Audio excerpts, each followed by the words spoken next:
This factory supports 2 million people from Kakamega, 1.8 million people from Bungoma, 890,000 people from Busia. That is the giant that Mumias Sugar Company is, but one that has been losing height fast in the last few years, shrinking lower than the tallest dwarf to court death. And while this financial shrinking has brought about a lot of debate on whether it's the government's responsibility to pull it out of the fire or not, the question that everyone wants answered is, how did it get here?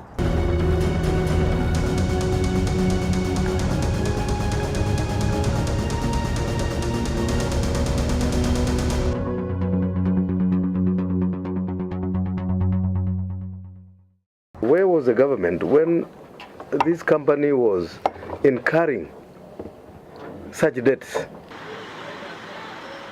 Well, the government was watching, it says, offering help in small ways such as intervening at management level, but the miller only slid further into debt.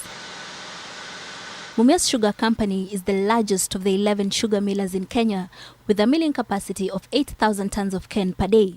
But years of poor management, a bloated wage bill, flouting of procurement rules and sheer theft and fraud put the company in the red, reporting successive losses of more than R1 billion annually. All this was documented in the KPMG report released last year. By last year, the miller owed a total of 10.4 billion shillings to farmers, lenders, Kenya Power and the taxman. I belong to a group of farmers. They call themselves Mumias Lobby Group, covering Matungu, Mumias East and Mumias West. And they are just trying to come together and say, look, things are not doing well in the sugar belt. What can we do? And we tried to establish how many farmers had not been paid as of at May, and then how many had DRs. So we were able to get close to 600 farmers who got DRs, and quite a big amount. And most of them, we remember when the president was around, when he brought the 1 billion, he was very categorical that these debts should be written off. We're looking at an amount of 600 million that is possible for write-off, but it has to be done on a case-by-case basis. As a result of the company's poor health, a South African company, Global Credit Rating, put it on a ratings watch list in 2014. This basically meant that Mumias had a very risky credit profile and debt serviceability. When the president came here last year, the company owed farmers 600 million. To date, we are told, I cannot confirm if that's true or not, that the company has received 2 billion. And as I speak, the company owes farmers 781 million. So we are wondering whether this money that came went to do something else, because we expected that as the 2 billion comes, the debt reduces. So far, 1.1 billion has gone to farmers for farmer payments, arrears, and also other company arrears that were there. We spent about 400 million on factory redevelopment. The factory runs much better today than it did a year ago, but it's still not complete. That rehabilitation is not complete. Before the government stepped in to help, the county government of Kakamega offered 200 million shillings to Mumias in August 2014 to help offset its farmers' debts. This money was paid through Mumias Distributors Limited, paid to more than 6,000 farmers. But considering how deeply in debt the miller was, 200 million was not enough. And in November the same year, the miller wrote to the county government requesting for an additional 315 million shillings to pay the farmers. This request was not granted on grounds that the county government is not a shareholder of Mumias and therefore has no business intervening. The county proposed instead to have a revolving fund set up for sugarcane farmers in the county, but this proposal flopped. If agriculture is fully devolved, then why can't they offload those shares, even if they were to remain with something, but county government should also get part of that, so that we are in. But you see, because we don't sit on the board, some board members have come out and said we didn't see this money, they brought about a lot of politics. But the critical thing for Mumias again is they're heavily indebted.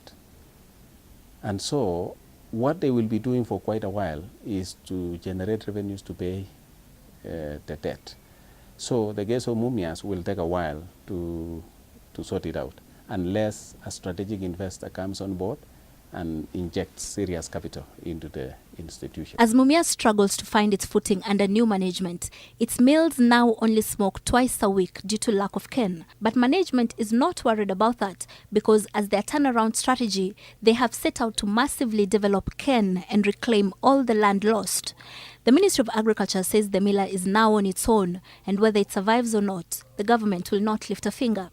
But it is clear now in government that the issue of bailout is not any option. And even the institutions which government would want to come and help, they have to provide enough securitization for any money which is being offered by government, because there is no free money anywhere now. In its days of glory, the trouble that Mumias is in today was avoided because most of the farmer-related responsibilities were handled by the Mumias Outgrowers Company, commonly known as MOCO. Through MOCO, the farmers owned 33% of Mumias Sugar, but then in 2009, MOCO collapsed. I was a member of the board of MOCO. I sat on the board for 2.5 years. While it always had its problems, it worked. And it was a great way of communicating to the farmers. For me, it was easy to pick up the phone and call the chairman of MOCO or call the GM of MOCO and say, quick, come and have a meeting, we've got a problem here. Now, when I have a problem somewhere 60 kilometers away, who do I call? There's no central body representing the farmers. When you used to harvest cane, they would retain 15% of the proceeds. Part of that 15% is what we used to buy shares in Mumias Sugar. MOCO held the shareholding certificate in trust of all the farmers. All of us had one certificate. All of us farmers. So we owned part of the company. Over time, some stupid argument started that a share certificate should be given to the individual farmer. So people were given share certificates, all of them. Over time, people came and cheated them and told them this share certificate is just a piece of paper. You don't need it.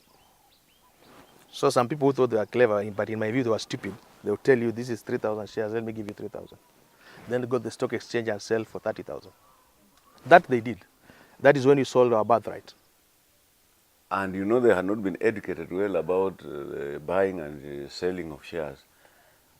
So we had cartels that came in, and because of ignorance of the farmers, they made a kill out of it. But the farmers themselves were left poor. Sometimes even the dependents of the farmer would steal those shares and sell without the farmer himself or herself knowing.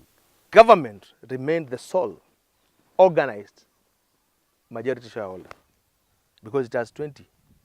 So the 80 is there, out there, but scattered. So bringing the 80 together to come and discuss Mumias issues is not easy. It is a fact that it's a very hard company to manage because there are so many small shareholders. Yeah. MOCO says that Mumias owes it about 4 billion shillings in cash and assets, a matter that is currently under arbitration. There are plans, though, to revive MOCO and work on buying back the lost shareholding in order to give back the farmer his voice. Mumias agrees that having a farmer's platform is key to the miller's success and that it will fully support the revival of MOCO or the creation of a completely new platform. Still, even in the absence of such a platform, the management says that Mumias will be back at the top of its game by August 2017, operating at optimum capacity, making profits, and working tall to reclaim its position as the giant in the sugar business. Zainab Wandati, NTV.